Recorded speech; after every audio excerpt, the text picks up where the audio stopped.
It is my honor to present the 2022 City of Milwaukee Executive Budget. It is a careful compilation of municipal duties, priorities, and ambitions, all balanced by the fiscal limitations that dominate our planning efforts. These fiscal constraints include our pension obligations, our very restricted revenue options, and the refusal of the state legislature to give us the tools we need or other help.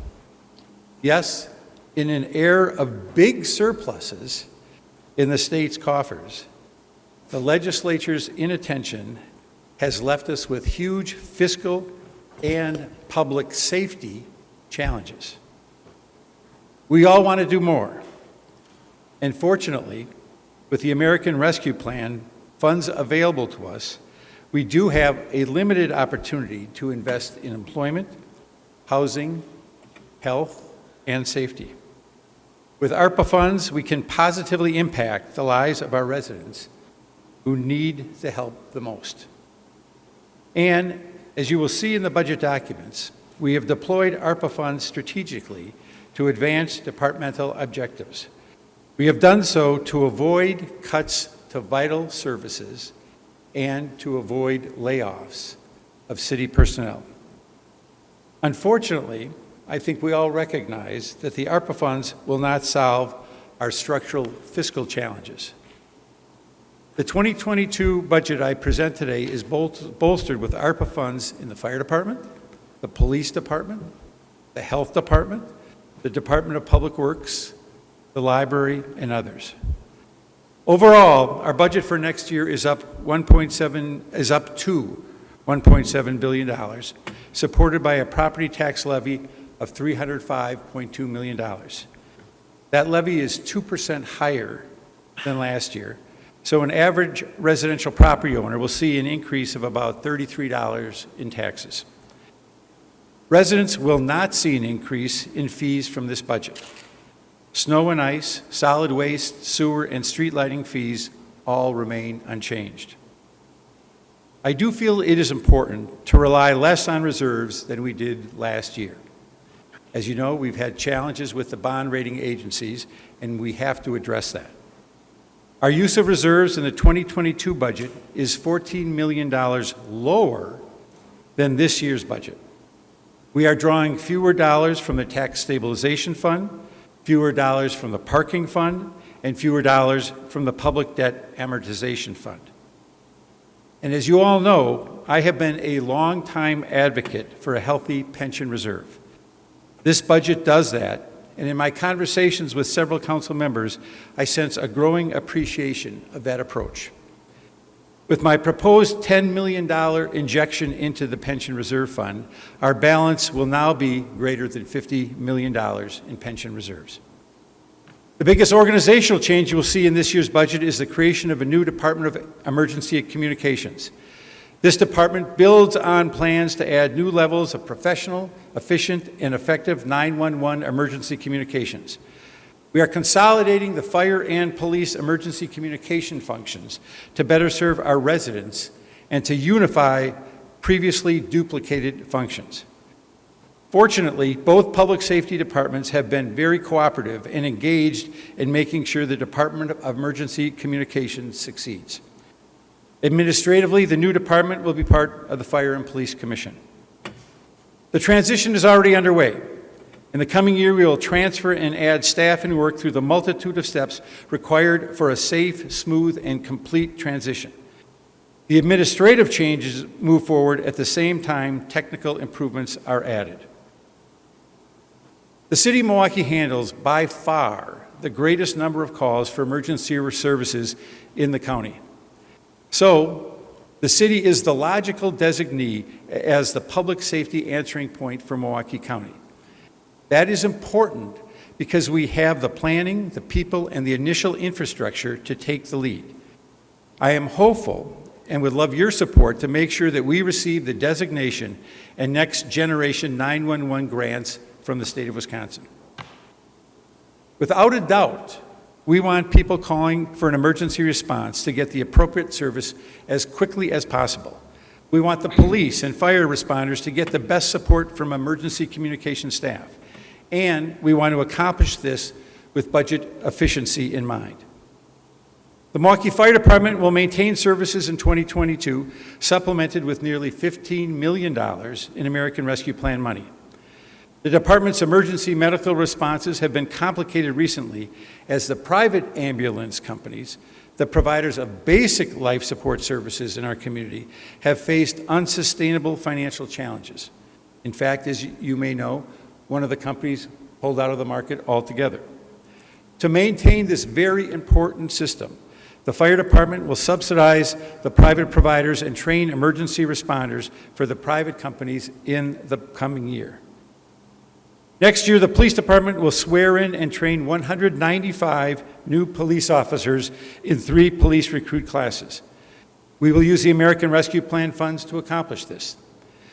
While 2022 will be a busy year at the Police Academy, overall, the total strength of the department will be on average 1,657, not quite keeping pace with retirements.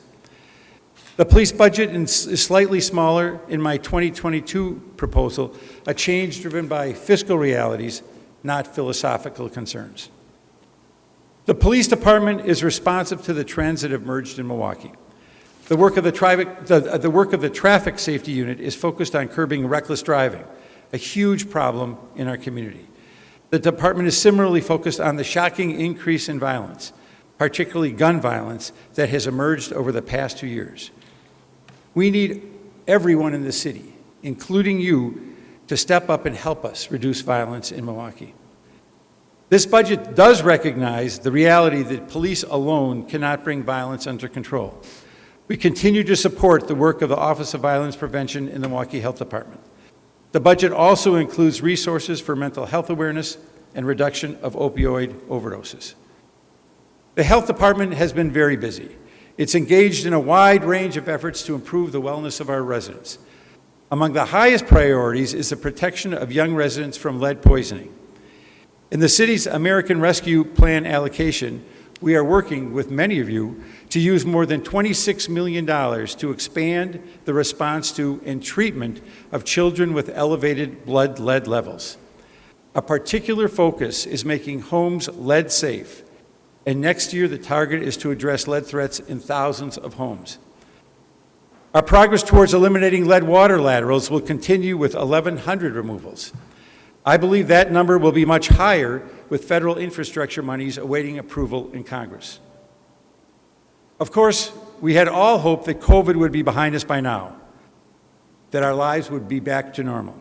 That is not the case. The Milwaukee Health Department continues to do an excellent job managing the complexities of testing, vaccination, and protection of public health. Many individuals have stepped up in remarkable ways, including Commissioner Kirsten Johnson, Dr. Nick Tamaro, and literally dozens and dozens of health department employees. COVID and its deadly disruption have had huge impacts on our economy, on our health care, and on the routines of our daily life. And as I say at every opportunity, please get vaccinated and follow the safety precautions, including masking, so we can move forward. Your voices are influential.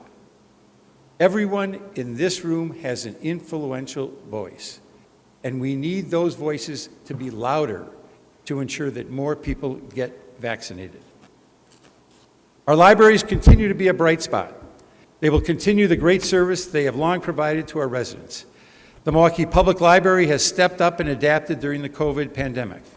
Our central and branch libraries are reopened with very limited modifications in their hours in 2022.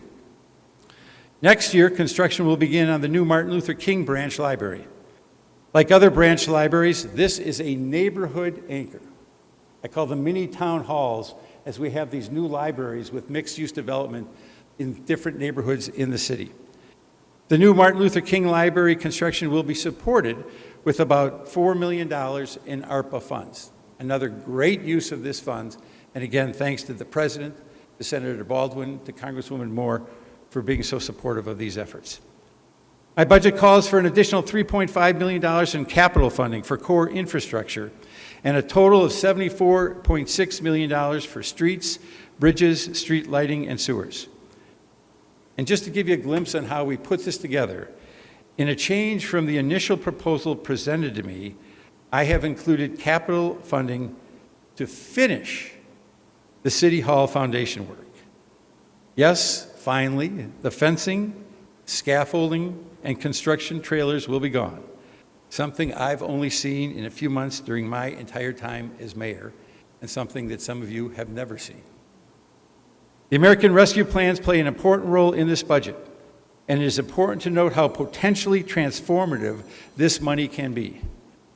ARPA is not only an opportunity to heal, recover, and overcome the effects of the pandemic, but it is an opening to revitalize and build anew.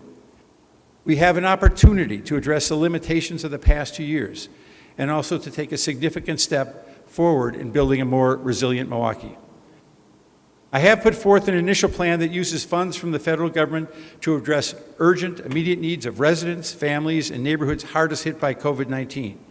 I look forward to continuing discussions with you about how we deploy money going forward. Whether we are allocating ARPA funds or designing the 2022 city budget, a paramount consideration is how all these pieces fit together. What resources are we putting toward housing? What improvements can we make for safety, to reduce violence, and to discourage reckless driving? How can we increase job readiness and boost the economy? What basic city services do we need to improve? Fortunately, in my discussion again with many of you, I get a strong sense that we share common perspectives on many of these topics. But the reality is the 2022 Milwaukee budget is in many ways the calm before the storm. The looming challenges are ominous. Our pension obligations, constrained revenue options, and state shared revenue that remains unchanged, declining in value, real value, over recent decades. We simply do not have the sufficient ability to address these challenges locally. We do not have that ability.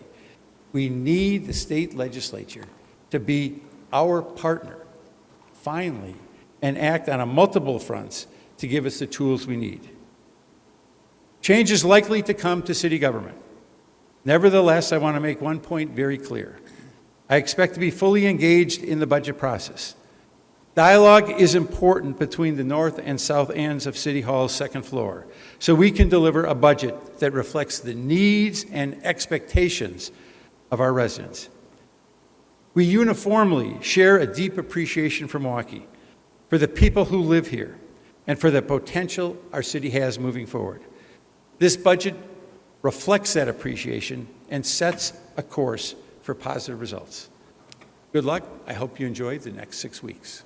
Thank you very much.